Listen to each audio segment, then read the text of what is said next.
नमस्कार सर्वांना। राज्य शैक्षणिक संशोधन व प्रशिक्षण परिषद महाराष्ट्र पुणे यांच्याकडून जे प्रशिक्षण सुरू आहे, शिक्षक क्षमता वृद्धी प्रशिक्षण, यातील आजच्या घटकाचे नाव आहे राज्य अभ्यासक्रम आराखडा पायाभूत स्तर म्हणजेच SCF 2023 state curriculum framework.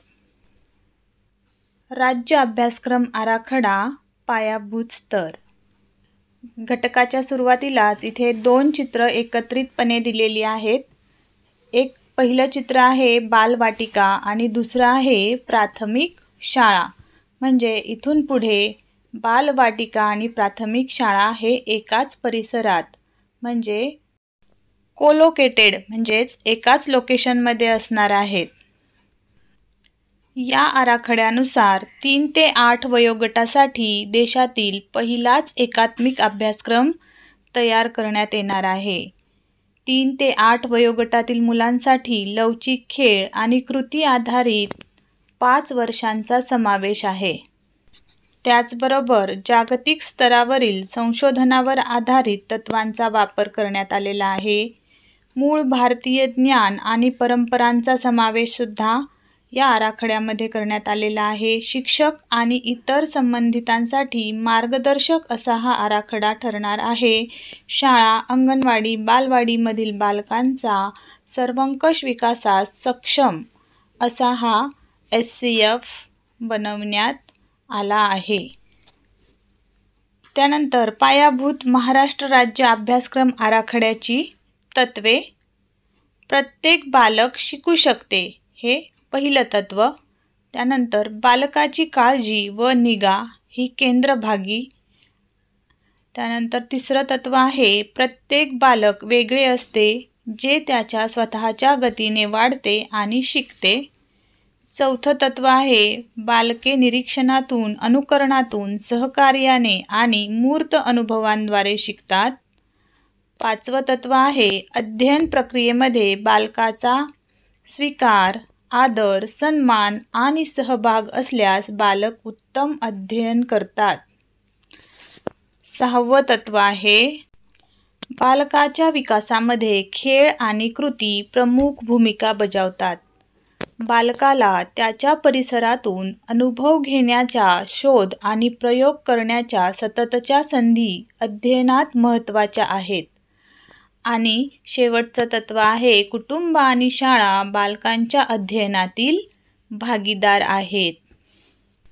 SCF मधील पुढील घटक आहे प्रारंभिक बाल्यावस्था संगोपन व शिक्षण म्हणजेच early childhood care and education ECCE। ECCE मध्ये 2 भाग केलेले आहेत। प्रामुख्याने घरी म्हणजेच वय वर्ष 0 ते 3 आणि पायाभूत स्तर प्रामुख्याने संस्थात्मक रचनेमध्ये वय वर्ष 3 ते 8। आता वय वर्ष 3 ते 8 मध्ये आणखीन 2 टप्पे केलेले आहेत। वय वर्ष 3 ते 6 प्रारंभिक बाल्यावस्था शिक्षण कार्यक्रम म्हणजेच अंगणवाडी, बालवाडी आणि शाळा। त्यानंतर 6 ते 8 वर्ष शाळेतील प्रारंभिक वर्ग म्हणजे इयत्ता 1 आणि 2 यांचा समावेश प्रारंभिक बाल्यावस्था संगोपन व शिक्षण यामध्ये होतो।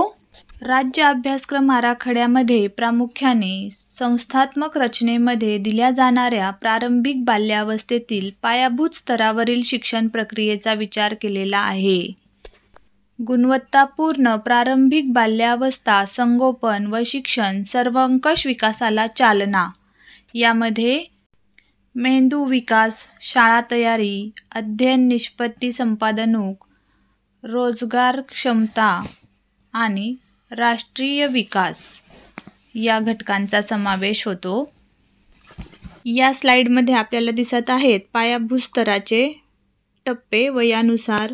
वय वर्ष 0 ते 3 प्रामुख्याने घरातील वातावरण, कुटुंबास प्राधान्य, पोषक आहार, चांगले आरोग्य सवयी, सुरक्षा व संरक्षण, सुजाण संगोपन, संभाषण, खेळ, हालचाल, संगीत इत्यादींचा समावेश 0 ते 3 वयोगटामध्ये होतो। त्यानंतर वय वर्ष 3 ते 8चे 1 वर्षाच्या अंतराचे टप्पे आहेत. 3 ते 4 मध्ये बालवाटिका 1, 4 ते 5 मध्ये बालवाटिका 2, 5 ते 6 मध्ये बालवाटिका 3 आणि 6 ते 7 मध्ये इयत्ता पहिली आणि 7 ते 8 मध्ये इयत्ता दुसरी. प्रामुख्याने बालवाटिका, अंगणवाडी, शाळा यामध्ये यातील होणारा कालावधी दिलेला आहे. त्यामध्ये होणारे शिक्षण, आरोग्य, सुरक्षितता, संगोपन, पोषण, स्वमत कौशल्य, कारक कौशल्य, स्वच्छता, व्यायाम, भावना व्यवस्थापन, खेळ आणि प्रारंभिक साक्षरता व संख्याज्ञान.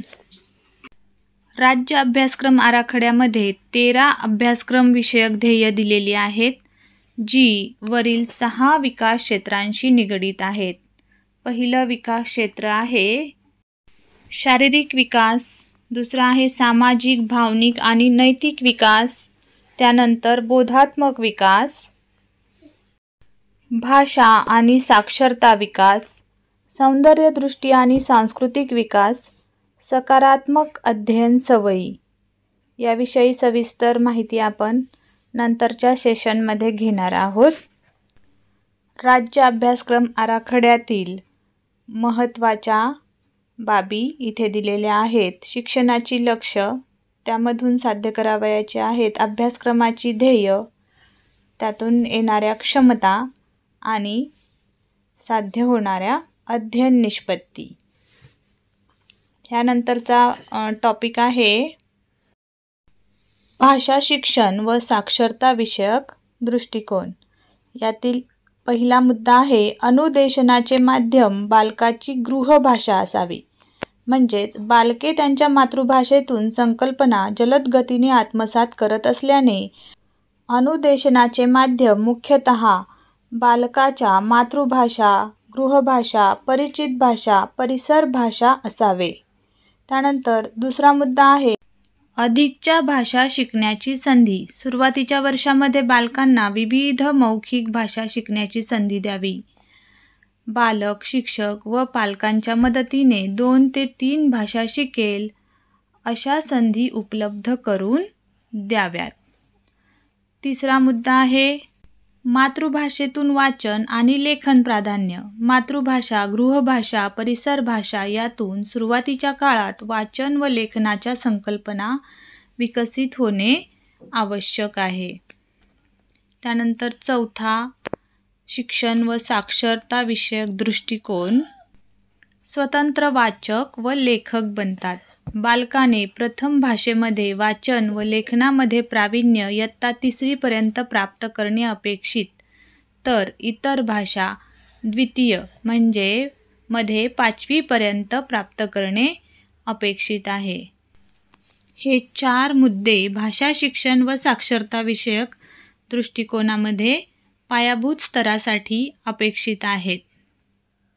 नेक्स्ट आपली स्लाइड आहे उदयोन्मुख साक्षरता याविषयी. म्हणजेच रूढ अर्थाने अस्खलित वाचक आणि लेखक बनण्यापूर्वीच बालके वाचन आणि लेखनाविषयी जी कौशल्य, विचार व ज्ञान विकसित करतात त्याला उदयोन्मुख साक्षरता असे म्हटले जाते. म्हणजे शाळेत येण्यापूर्वीसुद्धा काही बालकांना स्वतःचे ज्ञान असते, विचार असतात. ते सभोवतालच्या परिस्थितीतून, परिसरातून काही गोष्टी शिकलेले असतात.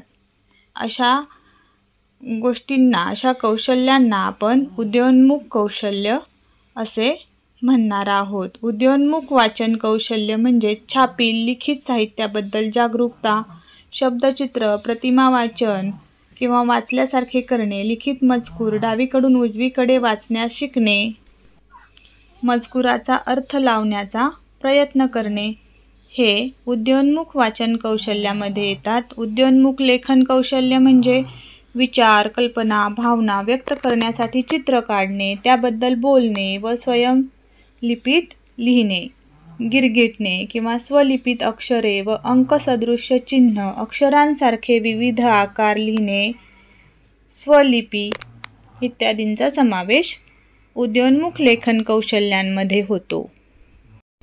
इथे आपल्याला एक झाडाची आकृती दिसत आहे. साक्षरता व संतुलित दृष्टिकोन.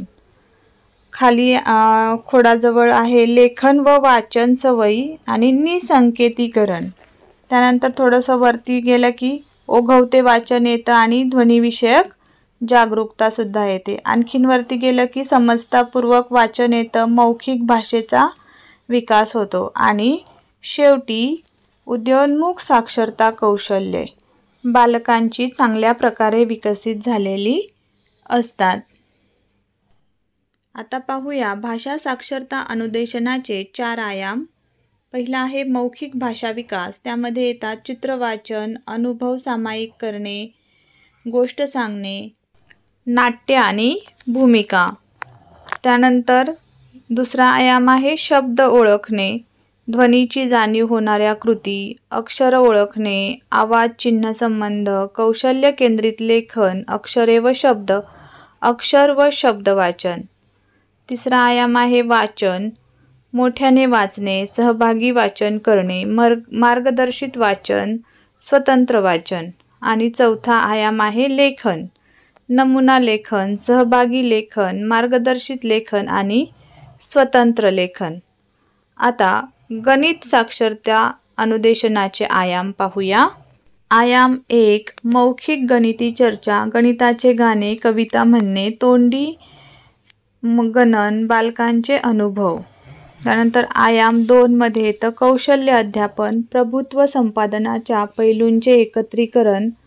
आयाम 3 मध्ये कौशल्य सराव, प्रक्रियात्मक, संकल्पनात्मक निराकरण,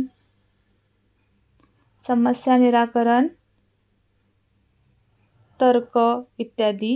आयाम 4 गणितीय खेळ, अध्ययनाचे दृढीकरण, समस्या निराकरण. पायाभूत स्तरावरील अध्ययन अध्यापन कार्यनीती म्हणजे अध्ययन अध्यापन कशा प्रकारचं असावं. तर पहिला आहे खेळ, वर्गातील आणि वर्गाबाहेरील खेळणी आधारित अध्ययन. त्यानंतर गाणी, बडबड गीते. त्यानंतर आपण संभाषण, संगीत आणि तालबद्ध हालचाली घेऊ शकतो. त्यानंतर गोष्टी, कला व हस्तकला इत्यादी पद्धतींचा वापर पायाभूत स्तरावरील अध्ययन अध्यापनामध्ये आपण करू शकतो. आशयाची निवड आणि संघटन, भाषा, गणित, कला, कार्यानुभव व शारीरिक आरोग्य याकरिता आशय, पाठ्यपुस्तक, कृतीपुस्तिका, कृतीपत्रिका, बालसाहित्य, ई-साहित्य, फ्लॅश कार्ड यांची आपण निवड करायची आहे. अध्ययनाचे वातावरण, बैठक व्यवस्था, वर्गातील वाचन लेखन समृद्ध वातावरण, चैतन्यदायी अध्ययन कोपरे व बोलक्या भिंती यांनी अध्ययनास पूरक असे वातावरण निर्मिती पायाभूत स्तरासाठी आवश्यक आहे. वर्गात सकारात्मक वातावरण निर्मितीतील अंतर्भूत घटक: अ. वर्ग वातावरण, ब. वर्ग नियम, त्यानंतर क. अनुचित वर्तनाचे व्यवस्थापन, ड. शिस्त, ई. शिक्षकांनी वापरावयाची भाषा आणि ई. सकारात्मक सूचनांचा वापर. या घटकांना विशेष लक्ष देऊन आपण वर्गात सकारात्मक वातावरण निर्मिती करायची आहे. पायाभूत स्तरामध्ये अध्ययन अध्यापन साहित्य म्हणजेच LTM निवडीविषयी सुद्धा तत्त्व दिलेली आहेत की ती कशी असली पाहिजेत. पहिला आहे आकर्षक, वापरण्यास सुरक्षित, दर्जेदार व टिकाऊ, स्थानिक स्तरावरील उपलब्धता, प्रयोग करण्याची पुरेशी संधी, जिज्ञासू वृत्ती वाढविणारे असेच अध्ययन अध्यापन साहित्य वापरावयाचे आहे. त्यातील वेगवेगळे प्रकार सुद्धा पाहूया. LTMचे प्रकार म्हणजेच लर्निंग टीचिंग मटेरियलचे प्रकार: तंत्रज्ञान, डिजिटल आणि दृकश्राव्य साहित्य. त्यानंतर शिक्षक निर्मित साहित्य, बालक निर्मित साहित्य, स्थानिक पातळीवर खरेदी करता येणारे साहित्य आणि पुस्तकालय व बाल साहित्य. हे LTMचे प्रकार आपल्याला पायाभूत स्तरासाठी दिलेले आहेत. शेवटचा टप्पा आहे पायाभूत स्तरावरील मूल्यांकन. पायाभूत स्तरावरील मूल्यांकनाचे उद्देश पहा. अध्ययन संपादनोकीचा आढावा, क्षमता प्राप्तीचे मूल्यमापन, अध्ययनाच्या दृढीकरणास मदत, बालकाच्या संपादनोकीबद्दल शिक्षकांना माहिती होणे व भविष्यातील कृतीबद्दल मार्गदर्शन, बालकांच्या शैक्षणिक गरजा, प्राधान्यक्रम व आवड, बालकाची संभाव्य चिकित्सात्मक आव्हाने, अध्ययनातील अडचणींची माहिती हे मूल्यांकनाचे उद्देश आहेत.